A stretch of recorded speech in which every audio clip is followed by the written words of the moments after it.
Retrouvez vos émissions préférées Equality sur le site www.equality-radio.fr. Equality, c'est votre émission contre les discriminations et pour l'égalité.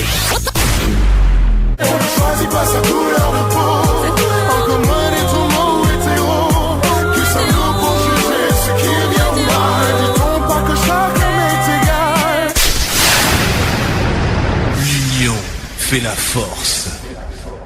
Equality, les actus. Politique. Ça va être court les actus politiques aujourd'hui. Pour une fois que j'ai réussi à faire des actus courtes, profitez-en. Alors, il y a d'abord pour l'Assemblée nationale, il y a François de Rugy qui veut lever l'immunité des députés harceleurs. Vous étiez au courant de cette histoire ? Non. Donc François de Rugy, qui est La République En Marche, a annoncé mercredi qu'il plaiderait pour la levée de l'immunité parlementaire des députés accusés de harcèlement sexuel.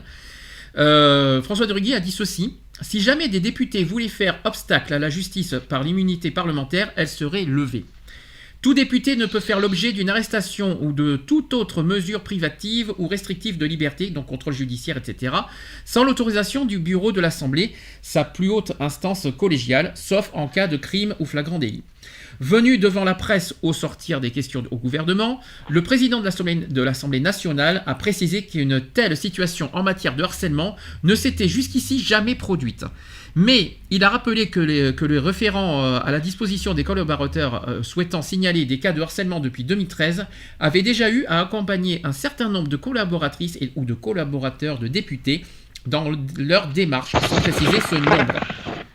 Le président de l'Assemblée nationale ex-écologiste, qui a affirmé ne jamais avoir été témoin d'actes répréhensibles, juge également qu'il faut faire évoluer le droit pour le rendre plus efficace et salue le travail en la matière de la secrétaire d'État à l'égalité entre les femmes et les hommes, c'est-à-dire Marlène Schiappa.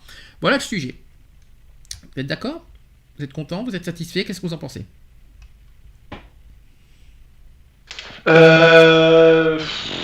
Comment dire Ça, c'est du commentaire, ça.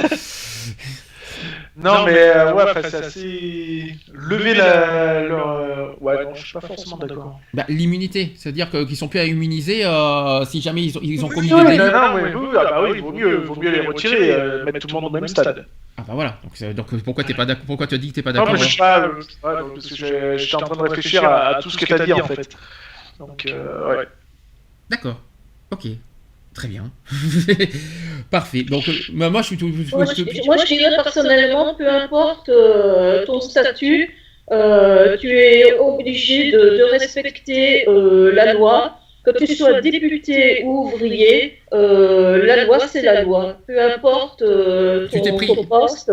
Tu t'es pris pour Judge Dredd ou quoi Eve, on dirait Judge Dredd. La loi, c'est moi. La loi, c'est la loi. Ou Robocop, peut-être, tu sais. Non, mais il faut arrêter de dire parce que c'est un député, peut-être que est-ce qu'on va vraiment le poursuivre? Est-ce que c'est vraiment vrai? Est-ce que si, est-ce que là? Alors que si un ouvrier se fait accusé de harcèlement, la police ne va pas réfléchir à 10 fois avant de l'arrêter. Pour être honnête avec vous, moi je suis contre toute immunité parlementaire.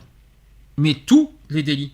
Toute forme de délit, un délit, je vois pas en quoi être parlementaire doit. Ça veut dire que je suis parlementaire, je peux faire tous les délits que je veux en fait. Allez, allons-y, je me lave les mains tranquille, je fais tout ce que je veux. Moi, je suis désolé, il faut enlever toute immunité parlementaire dans tous les sens. Moi, je suis voilà, contre c'est pour ça que je dis, moi, la loi, c'est la loi. Peu importe ton statut, que tu sois député ou ouvrier, c'est pareil. Ouais. Moi, je cherche pas à m'égarer. Tout le monde a la même enseigne. Ah oui, complètement. Mais dans tous les délits, tous les crimes confondus. Il y a même un vol. Un simple vol, on s'en fout. Un délit, c'est un délit. Voilà, on est bien d'accord là-dessus. Deuxième sujet, le chômage. Le chômage, attention, nombre de demandeurs d'emploi qui diminue. Et attention, on est parti sur un record au mois de septembre. Le nombre de demandeurs d'emploi diminue de 1,8% en septembre, donc c'est la plus forte baisse depuis un an. Donc comme je vous ai dit... Et le RSA, où est-ce qu'il en est exactement ? Je vois pas ils sont pas le RSA fait partie des demandeurs d'emploi. De toute façon, ceux qui ont le RSA font automatiquement partie des demandeurs d'emploi. Enfin, en principe, parce que pour toucher le RSA, il faut être demandeur d'emploi. Donc, d'accord. En principe, à moins que j'ai dit une bêtise, mais en principe... Alors, ça marche pas comme en Belgique, parce que ici, il y a le chômage ou le CPS. T'es obligé en France, pour avoir le RSA, t'es obligé d'avoir, de voir Pôle emploi souvent, de faire le projet personnalisé, parce qu'ils peuvent te supprimer le RSA si tu ne respectes pas tes engagements de Pôle emploi. Ah d'accord, donc ça fonctionne pas encore comme en Belgique alors. Voilà. Moi je pensais que le RSA c'était notre CPAS en fait. Ah, je sais pas, mais avant, tu confonds peut-être, à l'époque, nous on avait le RMI, par exemple. Et depuis que c'est devenu le RSA, il y a des obligations pour percevoir le RSA. En tout cas. D'accord.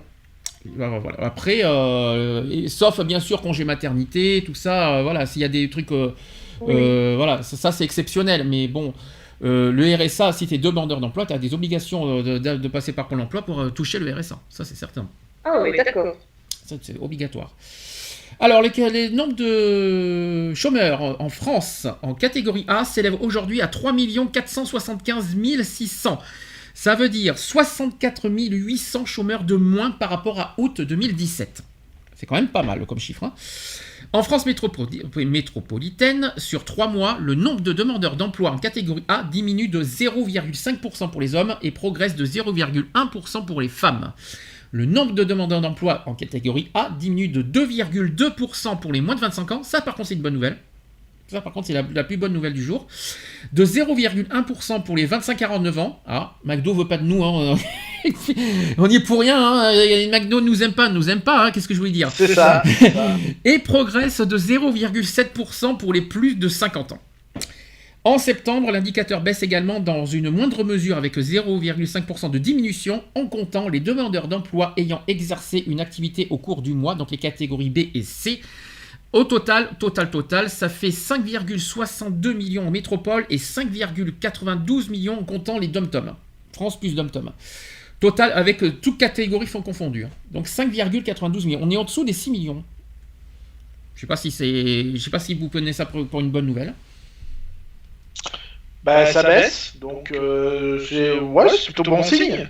Donc ce que n'a pas réussi Hollande, finalement, peut-être que Macron peut le faire. C'est ça. Finalement, peut-être que son programme économique n'est pas si Pourri que ça. C'est ça. Mais pour l'instant, c'est trop tôt pour le dire. Hein. Ah oui, ça c'est clair. C'est trop tôt. Il faut attendre. Il faut voir sur 1 an ce que ça va donner. Déjà. Ouais. Retrouvez nos vidéos et nos podcasts sur www.equality-podcast.fr. On ne choisit pas sa couleur de peau, encore moins les tourments hétéros. Qui sommes-nous pour juger ce qui est bien ou mal? Dis-donc pas que chacun est égal. On ne choisit pas sa couleur de peau, encore moins les tourments hétéros. Qui sommes-nous pour juger ce qui est bien ou mal? Dis-donc pas que chacun est égal. Voilà, c'est fini. À très bientôt.